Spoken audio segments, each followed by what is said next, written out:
filhos da gente, eles não nasceram para nos fazer felizes. Talvez a tua família não dê conta de te olhar como uma mulher, porque você não tem um homem do teu lado. Talvez a tua família só te enxergue como a filha que tem uma filha. Elas abrem mão de muitas escolhas importantes para elas, para fazerem um outro feliz, e o outro não fica feliz.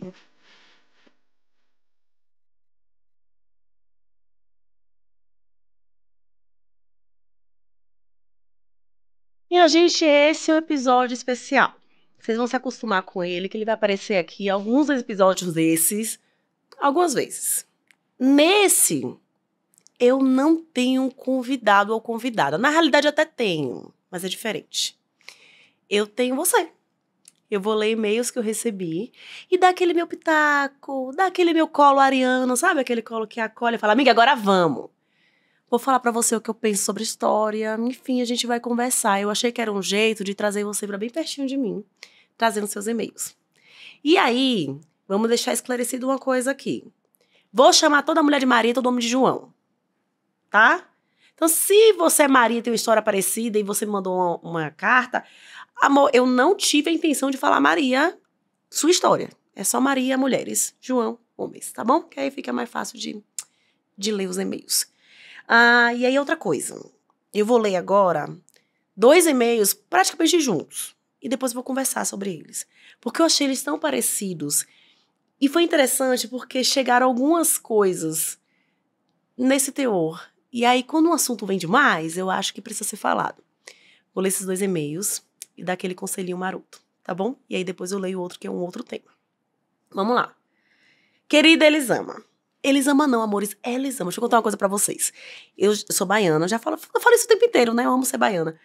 E aí, quando eu mudei pra São Paulo, as pessoas não entendiam quando eu falava Elisama, porque na Bahia o E é aberto. A gente fala Elisama. As pessoas entendiam que eu tava falando, o meu nome é Lisama. Entendeu? O nome era Lisama. E aí, eu cheguei esses dias em Salvador e a pessoa me perguntou meu nome, eu falei Elisama. Aí depois eu disse, eu tô em Salvador. Elisama não, amor. Elisama, bem aberto. Então eu vou ler Elisama porque eu sou baiana. Querida Elisama, me identifiquei muito com o vídeo seu quando você deu um exemplo sobre a dificuldade de falar para a mãe que deixaria de almoçar semanalmente e passaria a almoçar quinzenalmente. Esse vídeo que a pessoa tá falando foi um vídeo que eu postei recentemente, em que eu falava sobre limites. E aí eu peguei um exemplo aleatório qualquer, que ela tá falando aqui, que é um exemplo da história dela. Faz um ano que me mudei para o interior de São Paulo, pela oportunidade de um emprego melhor, a 110 quilômetros de onde meus pais moram, na capital. Na época que me mudei, minha família fez chantagem emocional, dizendo que entrariam em depressão, que poderiam morrer a qualquer momento e não dariam nenhum apoio. Nada disso aconteceu. Mantive visitas aos finais de semana. O problema é que minha filha, de 7 anos, fala que odeia o interior. Acho que associa interior a trabalho, estudo e carreira, e a capital ao descanso, casa dos avós e encontro com o primo. Estou pensando em passar alguns finais de semana no interior e já vejo minha família triste pelo distanciamento. Eles se recusam a passar o final de semana lá, afinal a decisão foi minha. Fico pensando que essa dificuldade de aceitação é porque sou mãe solo e fui sozinha com minha filha. Se eu tivesse ido por um emprego de um marido, com certeza a reação seria diferente. Poderia me aconselhar sobre como me impor limites? E se puder, dá um colo sobre ser mãe solo? Agradeço por todos os seus vídeos e publicações que muito me acalentam. Um beijo, Maria. Vou segurar a história da Maria e vou ler outra história de outra Maria porque se parece. E aí eu comento as 2 juntas. Querida Elisama, meu nome é Maria, tenho 43 anos e sou mãe solo de uma filha de 7 anos. Conheci seu trabalho porque queria educar minha filha de forma não violenta e no final você tem me ajudado a cuidar das minhas emoções. Sempre tive dificuldade em colocar meus limites e você me ajudou a trazer um respiro para minha vida. Com seus ensinamentos, tive coragem de prestar um concurso e me mudar para o interior de São Paulo, a 1h30 da capital. Morava na capital com meus pais, que me ajudavam a cuidar da minha filha desde que ela nasceu. Estudei para o concurso público porque me preocupava em sustentá-la. Era difícil, porque meus pais intervinham na minha autonomia como mãe e eu percebia que a relação precisava ser transformada. Estou há um ano no interior. Lá, ganhei mais tempo por não haver trânsito e o custo de vida é menor. A escola tem contato com a natureza, como eu queria. Só tem algumas ações conservadoras que eu não gosto, como a festividade do Dia dos Pais, o que vejo que é difícil para minha filha. Eu queria o conselho de uma ariana para uma geminiana indecisa. Eu fico pensando se eu continuo tentando outro concurso para capital. Talvez, sei lá, mesmo que isso tome tempo e energia que eu poderia dispensar à minha filha. Eu fico preocupada a ver os meus pais tristes com o nosso distanciamento. Ao mesmo tempo, insegura em estar longe da minha base de apoio e dos recursos que a capital dispõe.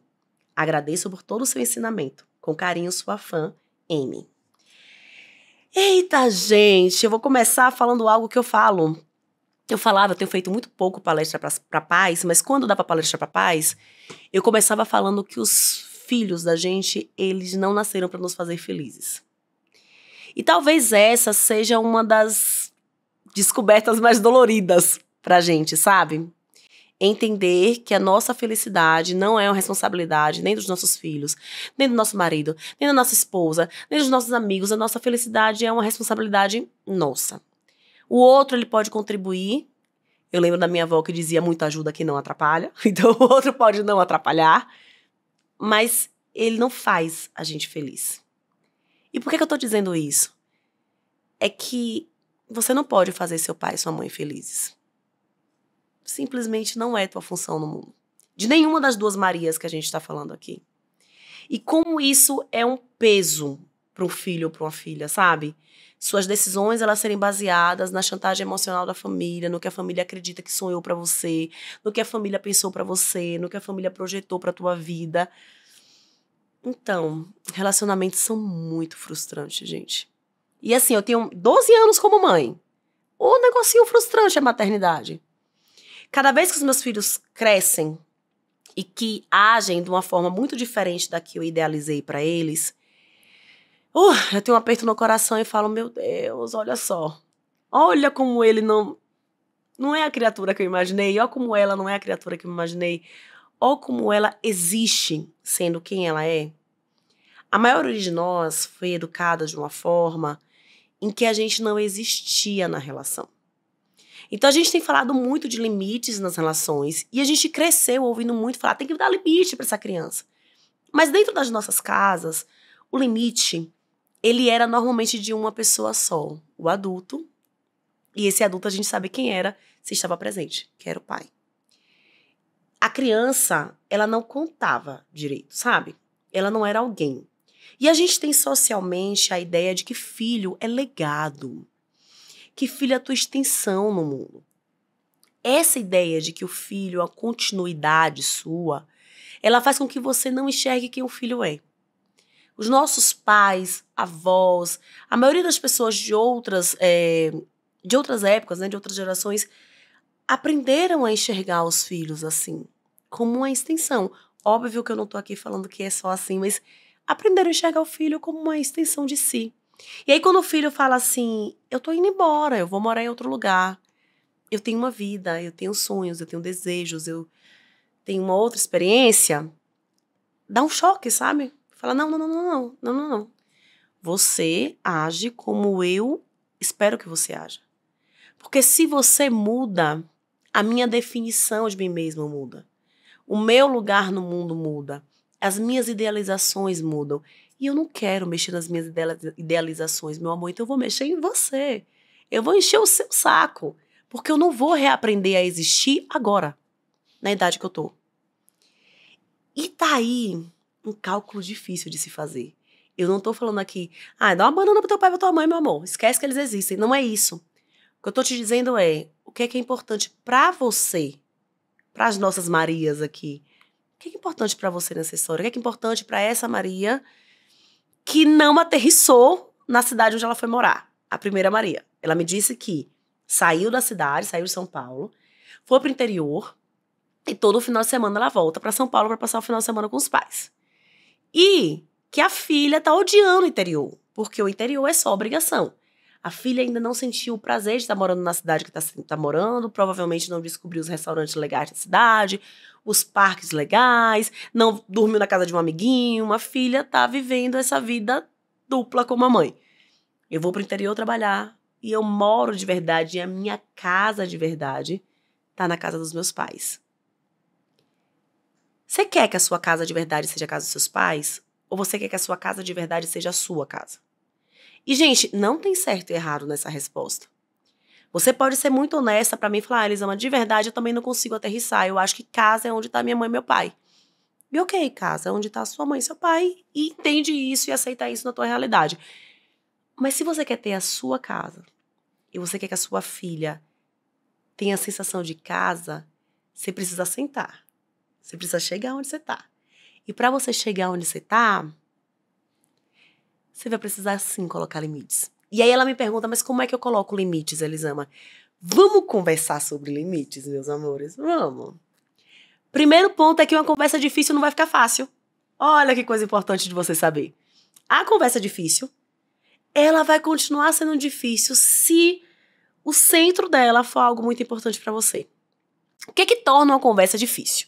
O que é que difere a conversa corriqueira do dia a dia, do ai, me passa o sal, pra conversa de mãe, eu não vou mais passar todos os finais de semana na sua casa?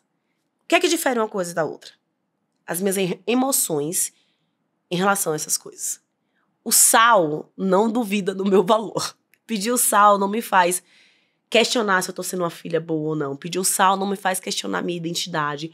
Pedir o sal não me faz questionar se eu mereço o amor, o reconhecimento, o cuidado dessas pessoas. Se eu tô sendo menos amorosa ou cuidadosa ou respeitosa com o outro. Pedir o sal é só pedir o sal. Quando eu tenho que colocar um limite na relação, quando eu tenho que falar, olha, eu gostei ou eu não gostei de algo, eu normalmente tenho em jogo as minhas emoções e a pessoa que eu acho que eu sou nessa relação. Então, raramente a gente está conversando por conversar.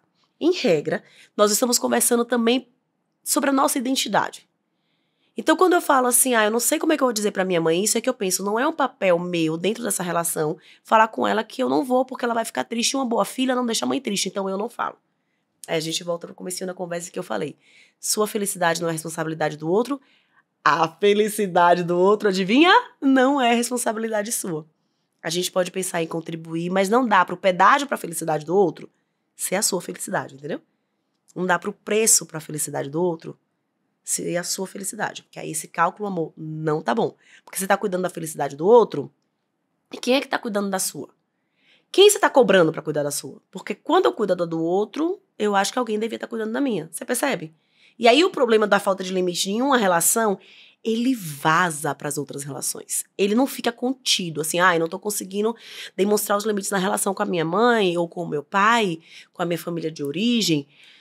Mas isso fica lá. Não, não fica. Não fica. Esse incômodo, essa dificuldade, essa raiva, essa irritabilidade, essa sensação de inadequação, ela vaza para suas outras relações. Às vezes no trabalho, às vezes teu filho ou tua filha, às vezes teu casamento. Mas que vaza, ela vaza.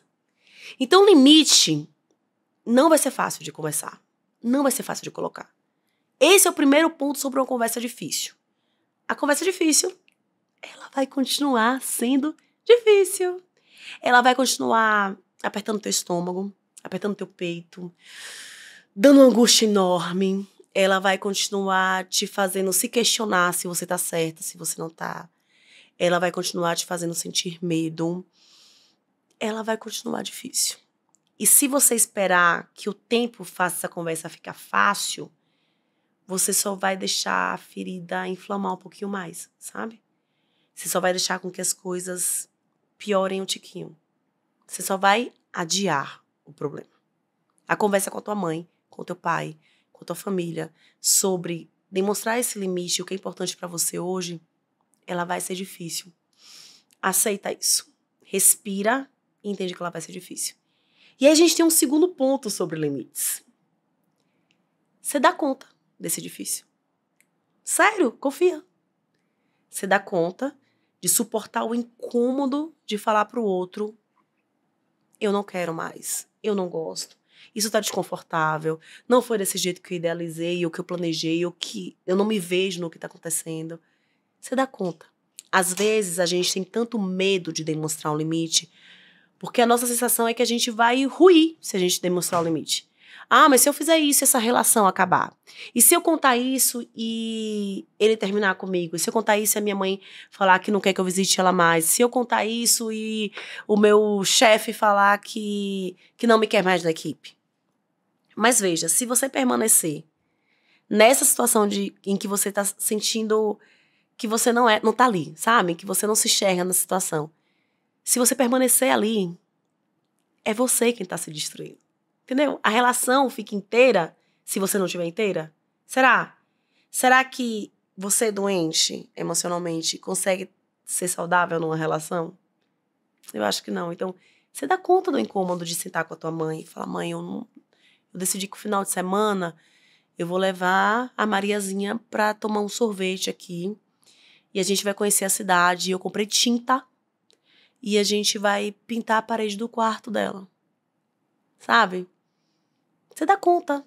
E sua mãe ou seu pai provavelmente vão falar, como assim? Isso é um absurdo. E agir da forma que você sabe que eles agem, porque não vamos botar um final hollywoodiano. As pessoas, às vezes, têm dificuldade de demonstrar limite e de sustentar um limite, que é outra parte que eu vou falar, porque elas têm a ilusão de que quando elas falarem, o outro vai entender. Então, assim, você tá fazendo todo um trabalho interno para construir esse limite. Você tá fazendo todo um trabalho interno para falar, olha, não quero. Não é assim que essa relação vai continuar, isso não me faz bem, certo? É muito esforço, gente. É muito esforço. Aí, você quer que o outro, poxa, valorize esse esforço. Olha o esforço que você fez. Como assim esse outro não tá valorizando? Pois é, pode ser que ele... seu esforço. Pode ser que ele não ligue, pode ser que ele não se importe, pode ser que seu esforço nem seja percebido. Mas o seu esforço não pode ser pelo outro, entende? Na hora de demonstrar esse esforço, demonstrar esse limite, de construir esse arcabouço moral aqui, de falar, eu não quero. Isso é seu. É uma conquista sua com você mesmo. É provável que a tua família, ela haja como ela sempre agiu. E quando ela agir assim, vai dar muito medo. E aí vem a parte do sustentar limites, né? A vontade, quando a pessoa começa a agir de uma forma contrária que a gente espera, é de falar, não é brincadeira. Ó, mentira, mentira, mãe. Eu vou, tô arrumando a minha mala, fica feliz, mãe, você tá feliz? A vontade é deixar o meu limite pra lá. Não faz isso. Sustenta. Provavelmente o comportamento e a resposta do outro, ele vai piorar. Vai se intensificar, porque isso é o natural. Então assim, você chama o elevador. Apertou uma vez. O elevador não apareceu. O que é que você faz? Não diz que sou só eu. Você vai lá no elevador e faz... Você tá ligando a TV. Apertou o controle. Não funcionou. Apertou de novo. Eu sei que você faz isso. Você vai lá e tapa no controle remoto. Por que a gente faz isso? Porque se eu tive uma atitude que tem uma determinada resposta, eu tenho essa atitude de novo e a resposta não vem, eu intensifico a minha atitude para que a resposta que eu conheço venha. Isso quer dizer que quando você finalmente fala, eu vou conversar com a minha mãe, eu vou conversar com meu pai, vou mandar uma mensagem, dar um telefonema, e você falar, mãe, eu não vou, a resposta da chantagem que você utilizou aqui, que falou, nossa, eles fazem muita chantagem emocional comigo, ela vai vir com mais força. Ela vai vir mais intensa. E essa é a hora de você lembrar que você dá conta desse incômodo e sustentar esse limite. Eu falo sobre CNV, e quando eu falo sobre CNV, muita gente fala comigo assim, ah, mas você não devia estar falando sobre empatia, sobre escuta. E quem disse que CNV é só empatia e escuta? É sobre a gente cuidar dos nossos limites também, porque senão a gente cobra do outro. E para mulheres, sobretudo, existe uma dificuldade muito grande de demonstrar um limite. Existem momentos, amores, que tudo que a gente menos precisa é dar empatia. Desculpa, sei que parece muito controverso, mas tem momentos que a gente precisa dar um pouquinho de empatia pra gente, sabe? E aí, sai a tua resposta. Não é pra ouvir pra tua mãe porque ela quer muito você aí. Se você não tá com espaço interno pra essa conversa, se você não tá forte o suficiente pra conseguir visitar a vista da tua mãe, a forma que ela vê as coisas e do teu pai, e ainda manter o teu, talvez não seja a hora de dar empatia, talvez seja a hora de falar, olha, eu sei que isso é importante pra vocês e Também é importante para mim construir uma casa aqui. É aqui que eu tô morando. Eu tô trabalhando aqui. Minha filha vai viver aqui. Eu quero que ela goste da casa dela, então eu vou ficar aqui. Sabe? E aí sempre sai a resposta. E a pessoa fala, ai, mas eu vou sofrer. Eu sinto muito, eu realmente não gostaria que isso acontecesse. E é uma escolha sua, mãe, pai. Eu sinto muito. A minha intenção ao conversar aqui com você não é essa. E mantém o teu limite. E aí a primeira Maria, depois eu vou falar da segunda Maria, mas a primeira Maria, ela traz algo que faz tanta diferença quando a gente pensa nessa sociedade machista que a gente vive. Tem uma dor nela em pensar assim, eles estão fazendo isso também porque eu sou mãe solo. Se fosse um marido que tivesse se mudado, se fosse um homem validando a minha atitude, aí eu podia ir. Aí ninguém estava fazendo chantagem emocional. Mas como não é um homem validando a minha atitude, não é um casamento, eu não estou indo cumprir o meu papel de mulher, de esposa, então eu tenho que cumprir o meu papel de filha. Eu tenho que ficar aqui. E na sociedade é verdade. Se você não fosse uma mãe solo, as coisas seriam provavelmente diferentes. Provavelmente as suas escolhas seriam validadas por um homem e a tua família aceitaria melhor as tuas escolhas. É isso. Triste, né? Triste. E é a realidade. E aí é o momento da gente dar uma respirada e entender que talvez o acolhimento, o entendimento, o amor e a empatia que a gente quer em algumas relações simplesmente não venham. Talvez as pessoas não tenham para dar, sabe? E ficar insistindo que aquilo tem que vir daquele lugar só faz a gente sofrer. E faz o outro sofrer também. Porque eu começo a cobrar do outro um negócio que ele também não dá conta de dar. Então talvez a tua família não dê conta de te olhar como uma mulher. Porque você não tem um homem do teu lado. Talvez a tua família só te enxergue como a filha que tem uma filha. E que devia estar aqui. E talvez isso nunca mude. E a gente tem muito pouca gerência sobre o comportamento do outro, sabe? Muito pouca escolha. Eu não consigo escolher como que você vai se comportar, como você vai reagir ao que eu tô te falando. Eu posso escolher como eu ajo. E aí você pode escolher como que você vai agir. Diante da certeza de que te olham diferente na tua família, talvez, porque você é uma mãe solo. Provavelmente não fariam isso aqui, se você tivesse um homem validando teus comportamentos. E talvez a tua família não te dê essa compreensão. É isso. Vamos buscar agora a ferramenta para lidar com essa dor, sabe? A gente tem uma tendência muito grande a não aceitar a realidade. E, gente, existe um preconceito, Eu tenho até um ranço da palavra aceitação, porque ela foi muito esgarçada, ela foi usada demais. A aceitação não é comodismo. Aceitar a realidade é parar de brigar com a realidade. É falar, olha só a realidade, é essa daqui. Olha, eu queria ir pra praia e tá chovendo. Posso reclamar? Eu sempre posso reclamar. Reclamar é saudável, tá tudo certo. Mas eu vou ficar só na reclamação? Não, eu vou olhar e falar, ok, o que é que eu faço? Tá chovendo. Vou ver um filme? Vou pegar um guarda-chuva, escolher um lugar pra eu sair? Alguma coisa eu vou fazer, eu não vou ficar aqui parada. Entende? A aceitação tá nesse lugar.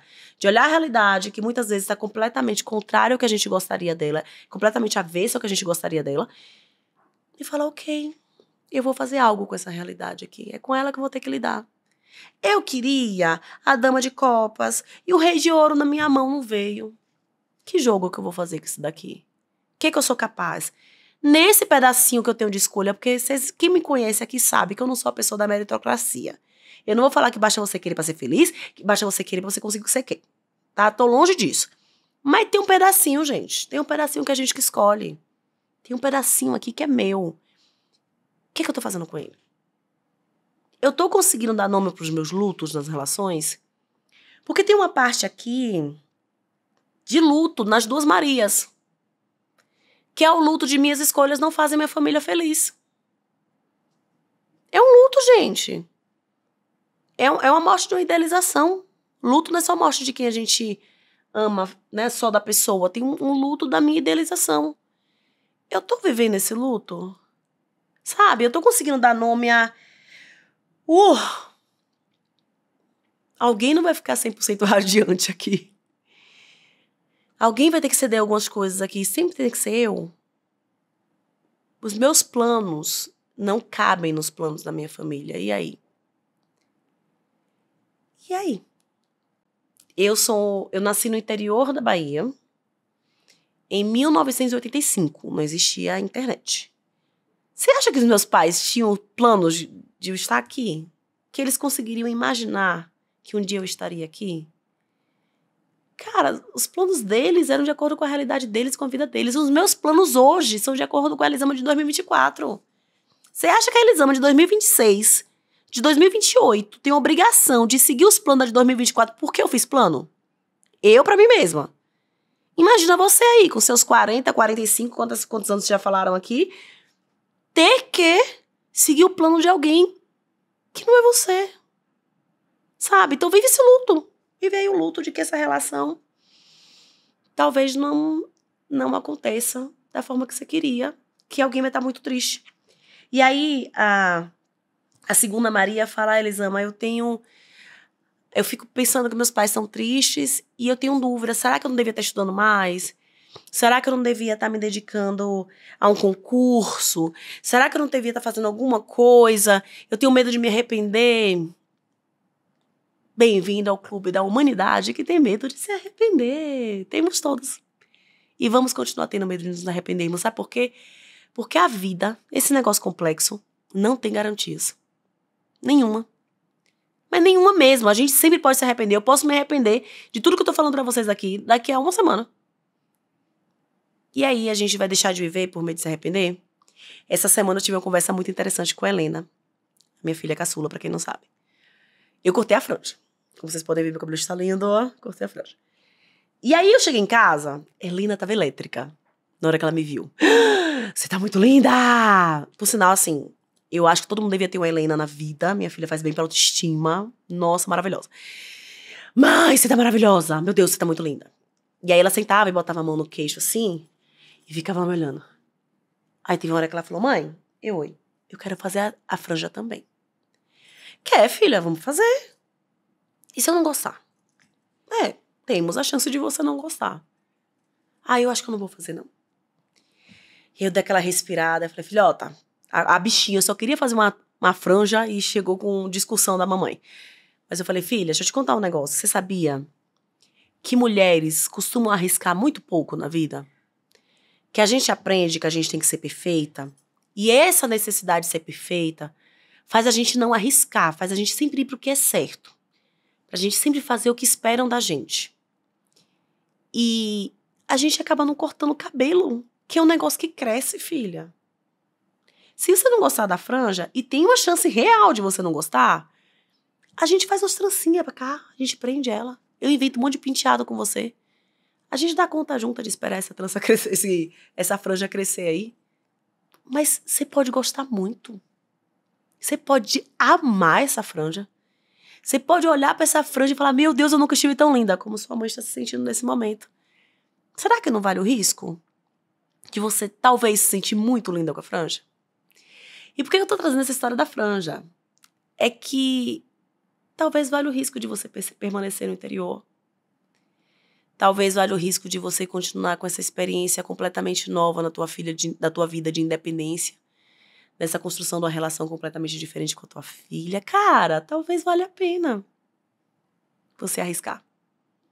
Experimentar. Essa sua versão que tá longe dos seus pais. O medo do risco, ele é ensinado para as mulheres desde muito novas. É importante que cada mulher que tá me ouvindo entenda isso. A gente tem medo de correr risco. A gente vira daí volta de cabeleireira. O cabelo ficou bom. A gente segue essa mulher pra onde ela for, porque o cabelo ficou bom. A gente não aventura fazer a sobrancelha numa pessoa diferente. Um negócio que cresce. Entendeu? Então, assim, a gente vai ter medo. Esse é o ponto aqui. A gente não vai ter certeza. E a gente vai ter medo.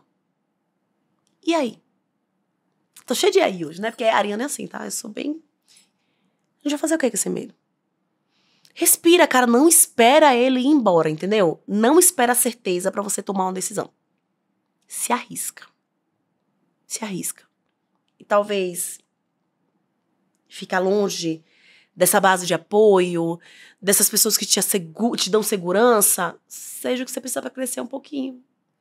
E, ó, nem sempre essa base de apoio que a gente tanto diz é uma base de apoio real. Qual o preço do apoio? É uma base de apoio mesmo? Ou é só uma idealização que eu tenho, que eu queria muito que fosse? O que é que eu recebo de fato nessa construção aqui, na hora que eu vou pesar o que é importante pra mim? Entendeu? Então é isso, gente. Eu acho que este tema, colocar limite na família, é muito difícil. É um tema que mexe muito com a gente. A relação abusiva mais difícil de nomear é a relação com a família. Então, se eu chego pra você aqui e falo, ai, gente, Isaac falou uma coisa absurda comigo e me disse que morre de vergonha de mim, que eu deveria ser totalmente diferente, que não acredita que tem que conviver comigo, você vai falar, Elisama, esse homem é abusivo. Termina essa relação, que absurdo. Mas se eu falo que foi a minha mãe ou meu pai que falaram isso comigo, é provável que você fale, ai, mãe, às vezes é difícil, né? Família, menina, pai, às vezes. Você percebe como a gente não consegue dar nome à violência nessas relações?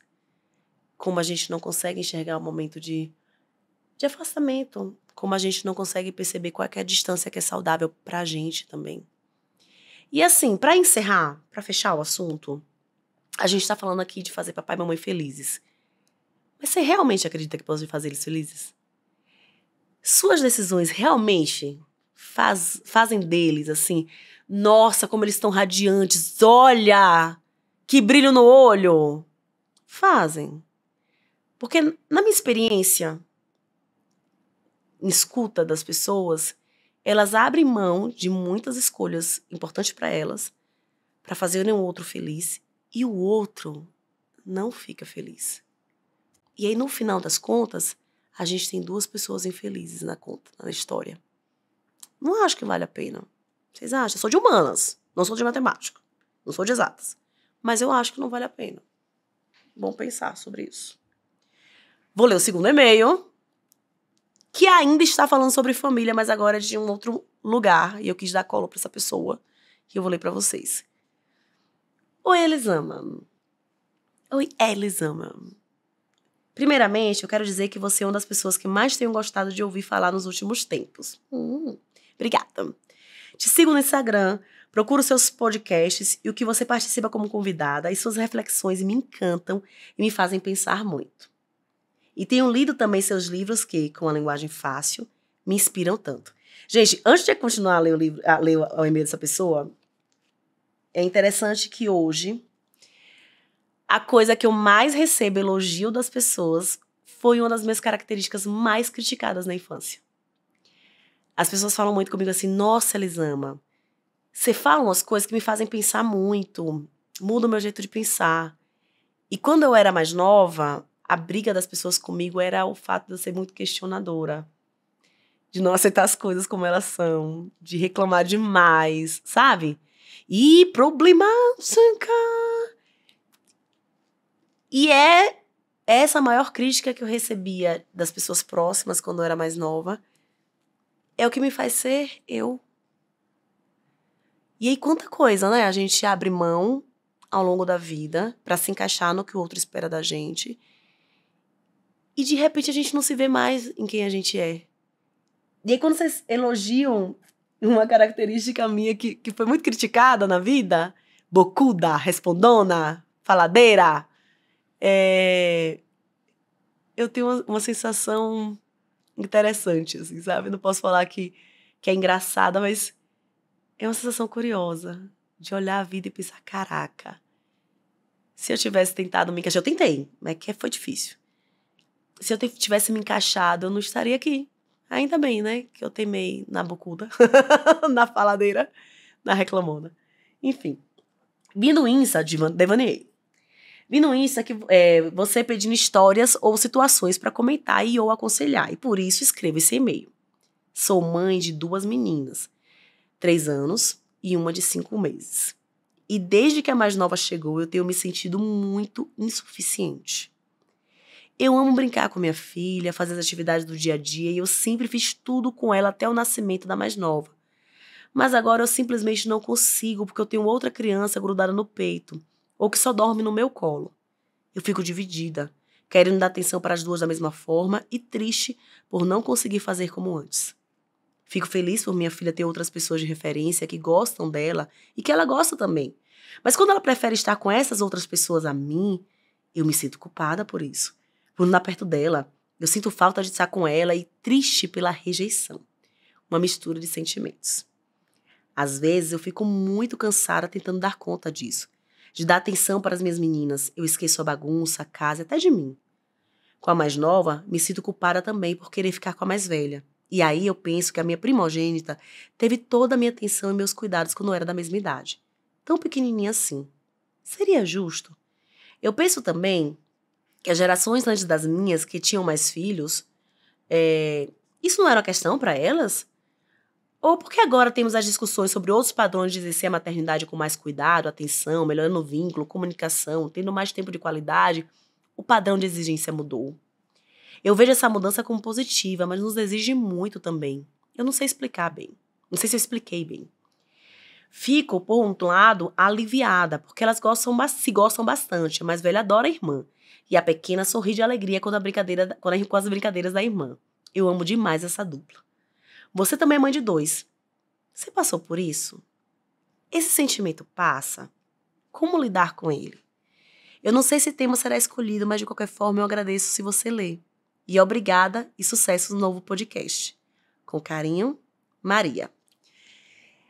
Minha gente, a Maria perguntou do meu segundo puerpério.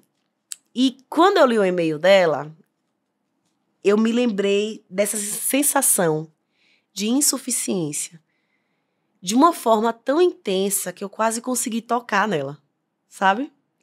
Eu fui uma mãe muito dedicada pro meu primeiro filho, Miguel. E aqui eu preciso abrir um parêntese sobre padrões, sobre caixinhas, sobre a merda que a gente tá fazendo. A gente tem pregado muito que nós precisamos ser livres, que a gente precisa não seguir determinados padrões, mas na maternidade a coisa tá no caminho inverso. Na maternidade a gente está voltando a ser muito do biológico e dando explicações biológicas o tempo inteiro para as coisas e esquecendo que existe um social. Eu sou uma pessoa que fica irada quando alguém me compara com chimpanzé. Ah, mas a chimpanzé, ela amamenta até 6 anos. A chimpanzé se divorcia, meu bem? A chimpanzé sofre pressão estética? A chimpanzé sofre pressão da mãe dela, do pai dela? A chimpanzé trabalha fora de casa? Como é a vida da querida chimpanzé? Ah, ela não faz nada disso, então não me compara a ela não. Tá, amor? Não me compara a chimpanzé.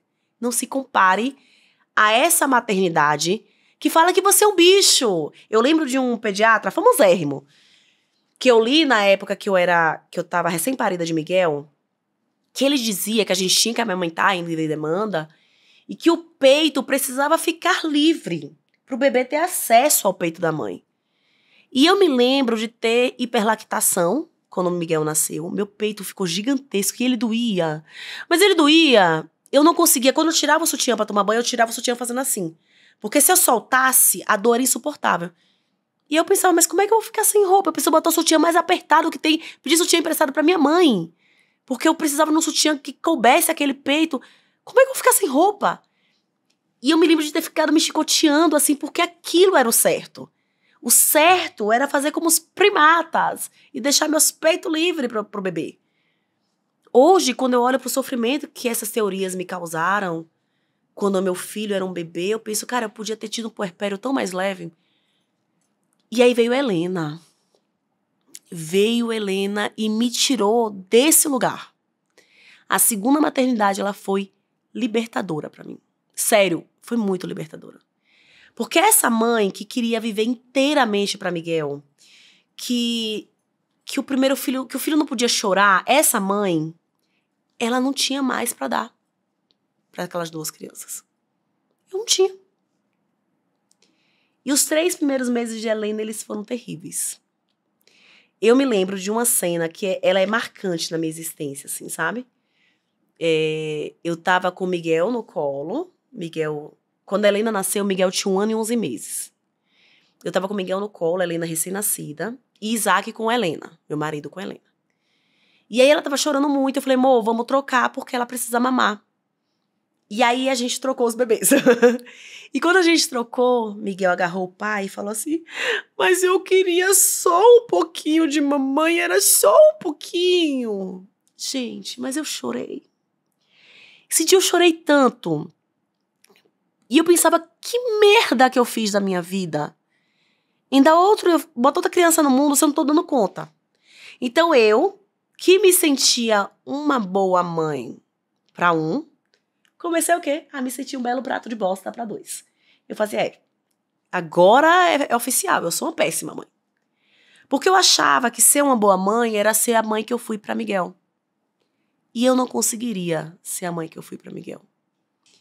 Talvez um dos aprendizados mais difíceis e mais importantes da maternidade, do puerpério, é que a chegada de um bebê na tua vida, ela traz morte. Luto. Que morte, Elisama, é coisa horrível falar um negócio desse. Não, gente, morte da mulher que você era. Da vida como você conhecia. E você pode chorar essa morte. Cara, olha só, ela foi embora. Não é bom ou ruim, entendeu? Eu amo essa mulher que eu me tornei. Amo, não troco pela menina que teve meu primeiro filho e minha segunda filha. Não troco. Eu amo essa Elisama. Mas uma Elisama precisou morrer pra essa Elisama estar aqui. E que bom. E eu pude chorar. Quando eu finalmente entendi que eu não seria a mesma mãe pra Miguel. E que eu não seria a mãe que eu fui pra Miguel, pra Helena. Que nenhum dos dois teria 100% de dedicação. Porque matemática simples, 2 crianças no colo. Eu fiquei em paz. Sabe? Eu chorei a morte da Elisama que achava que dava conta. Eu chorei a morte da mãe de um. Eu chorei aquela realidade e pensei, então, agora a gente vai ter que descobrir do que a gente é capaz. Agora eu vou ter que descobrir que eles amam você aqui. E tinha sempre choro em casa. Tinha alguém chorando, as crianças ou eu. Várias vezes eu olhei pra eles e eu acolhei um com o outro no braço e eu me lembro de uma vez que a Helena dormiu sozinha no sofá. Ela pegou no sono, ela tinha meses. E eu chorei tanto, porque ela tinha pegado no sono sozinha. E eu olhei pra ela e pensei, ai, ela pegou no sono, tão desamparada. Gente, a menina tinha amparo até não poder mais, tinha colo, tinha beijo, tinha abraço, tinha contato, mas aquele momento que eu julguei ser uma falha minha, ele me definia. Entende? Ele definia a minha maternidade. E aí eu volto pras teorias, assim, é um risco tão grande a gente acreditar que coisinhas assim vão definir a nossa maternidade, vão definir quem a gente é, que vão definir o nosso vínculo com os nossos filhos, que vai ser a via de parto que vai definir quem a gente vai ser, que vai ser se você amamentou ou não amamentou, que vai definir que mãe você vai ser, que vínculo que você vai ter. Ô, gente, não acredita nessa história, não. Tem uma famosona que fala sobre puerpério, que eu li no meu pós-parto, e que hoje eu não indico o diacho do livro dela pra ninguém nessa vida, em que eu vi um post em que ela falava assim, um trecho no livro dela que ela falava assim, não importa quantas, se a criança teve um pai ou 10 pais, importante é o que a mãe faz com a ausência desse pai.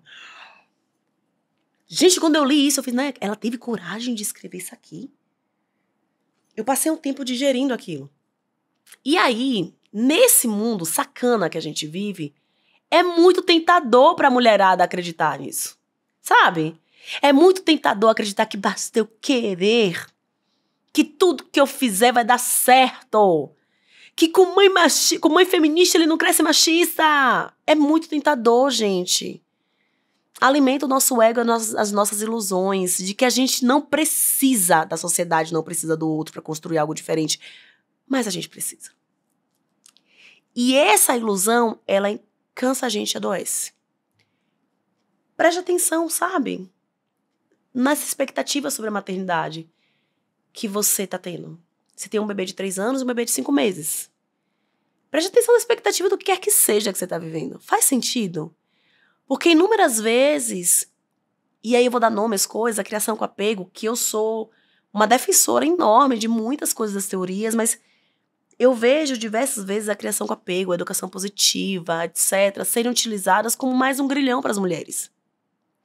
Serem utilizadas como mais um instrumento de culpa para as mulheres. Serem utilizadas como, olha só como você é insuficiente, querida. Você que não tem rede de apoio, você que não tem ninguém com você, você que trabalha loucamente, ou você que não consegue nem sair de casa para trabalhar, mesmo querendo muito, que abriu mão da sua vida profissional, você que mal escova os dentes, você que limpa sua banheira enquanto a criança dorme, você tá fazendo pouco, faça um pouquinho mais, ainda não é o suficiente. Eu acho muito cruel com a gente. E alimenta um negócio que eu chamo de ciclo do caos. O que é o ciclo do caos? Você tá frustrada e frustrada você fica irritada. Irritada você faz merda. Aí você faz merda, você fica o quê? Culpada. Culpada você faz o quê? Você fica frustrada. Frustrada você faz o quê? Você faz merda. E olha, no intuito de te falar, olha como isso é bom, como isso é legal, como eu posso te ajudar, olha só as coisas bonitas que você pode fazer, a gente acaba deixando as pessoas mais culpadas e se sentindo mais incapazes de fazer diferente. Entendeu? Preste atenção, quais são as expectativas que você tem tido? Elas são reais? Porque as teorias, elas são maravilhosas. Elas são incríveis, mas elas não estão vivas. Assim como a chimpanzé, ela não se divorcia, a teoria. Ela não paga as contas. Ela não sofre as pressões que a gente sofre no mundo, na vida. Ela não sangra. Então, a teoria, ela é linda, mas ela não tá viva. E aí? A gente vai ficar se comparando à teoria? A gente vai ficar se sentindo insuficiente, olhando só pro que a gente não conseguiu dar conta, pro que a gente não conseguiu fazer, porque nos falaram que tinha que ser mais. Que a gente tá fazendo sempre muito pouco. Preste atenção. Aí você me perguntou, Elisama, esse sentimento passa? Esse sentimento de incompetência, pra mim, passou. E passou quando eu entendi que tem um contexto social que alimenta esse sentimento de incompetência, que me fazer ficar pensando somente nisso me deixa presa numa realidade que eu não quero viver. Eu entendi que eu faço tanta coisa legal. E eu entendi que existem coisas que eu vou oferecer para os meus filhos, existem coisas que eu não vou. Eu tenho uma amiga muito querida que ela programa muito passeio com as crianças. Então ela vai pra parque, às vezes ela vai pra parque perto da hora da escola, e tá tudo bem, eu dou um jeito, eu arrumo eles no parque. E eu já falei com ela, eu falo, cara, eu admiro tanto isso, eu queria ser essa mãe que pensa nisso daí. Mas eu não sou. Se eu levar eles pro parque, perto da hora da escola, eu vou ficar tensa com o horário, e aí eu vou brigar com eles, e vai ser uma merda pra todo mundo. Eu não sou essa pessoa. Então meus filhos, eles têm uma mãe que adora conversar com eles têm uma mãe que curte brincar, jogo de tabuleiro agora que eles são maiores. Eu tô amando essa fase. Eles têm uma mãe que faz um monte de coisa legal pra eles, mas eles têm uma mãe que não vai levar pro parque se não for pra ir com tempo, sem estresse, que não vai fazer coisa rápida. Então, eles têm a mãe que tem um monte de questões. Pois é. E nós vamos lidar com essa mãe aqui, que oferece muita coisa, que é boa o suficiente, que não é perfeita. E aí, sobre a mãe boa o suficiente, né, que o Winnicott falava, a mãe boa o suficiente, ela tá num ambiente também que é bom o suficiente, sabe? Ela observa o ambiente que tá ao redor dela, o que tá sendo construído. Se esse ambiente apoia ou desgasta ou piora. E para finalizar aqui, voltando pro caso das nossas Marias do começo, muitas vezes a proximidade com os nossos pais, com a nossa família de origem, faz a gente agir com a família que a gente está criando de um jeito que a gente não queria agir. Porque a gente quer tanto provar que a gente é bom para os nossos pais, que a gente esquece que a nossa responsabilidade maior hoje é com quem a gente está criando, os nossos filhos. Ou a nossa família, sabe? E aí, às vezes, a gente não faz nenhum, nem outro feliz, e ainda volta alguém para pagar o preço. Quando a gente entende o que é que a gente tem para ofertar no mundo, e faz as pazes com isso, e faz bem, as coisas melhoram muito. Sim, a cobrança sobre as mulheres mudou muito. A minha mãe não tinha que saber a pedagogia da escola com os filhos dela que eu estudei. A minha mãe não estava se importando qual era o nome do corante que tinha no meu iogurte. A minha mãe ela não tava se importando em sentar pra brincar comigo, porque senão eu ia ficar traumatizada. Cara, nada disso. Nada disso. E eu não tô aqui na teoria de, ai, mas eu sobrevivi. Não é isso, é que as cobranças aumentaram e o apoio não. E a ajuda não. Então a gente precisa pegar esse leque de informações que chegam pra nós o tempo inteiro e selecionando aqui. O que é importante pra mim? O que é que eu dou conta aqui? E dou conta pode ser substituído por eu tenho apoio suficiente? Eu não dou conta, eu não tenho apoio suficiente. Esse apoio, essa estrutura que está ao meu redor e que eu preciso, me ajuda a dar conta dessas escolhas? Minha gente, é isso! Olha só, dei pitaco na vida de 3 pessoas. E se você quer que eu converse com você também, manda um e-mail para eu vou ler o e-mail, porque eu não decorei ainda. podcasttacontempo@gmail.com. A gente vai botar aí na tela para você ver. E se você está escutando em uma plataforma somente de áudio, vai estar na descrição do episódio o nome do e-mail para você escrever para a minha pessoa, porque eu tô com tempo e a gente vai sentar aqui para conversar, para te dar aquele conselho, aquele abraço maroto. Como diz Ai, gente, esqueci o nome dela. A Bela Reis. Para te dar aquele conselho que você pediu, no caso. Tá bom, gente? Um beijo. Se você acha que essa conversa vai ajudar alguém, envia a nossa conversa. Faz isso, vai lá. Manda, olha, lembrei de você. E se te ajudou, me conta, tá? Eu vou postar o episódio. Vai lá nos comentários. Fala, Elisama, me deu esse insight, me ajudou nisso. Eu vou amar te escutar, tá? Um beijo. Até a próxima.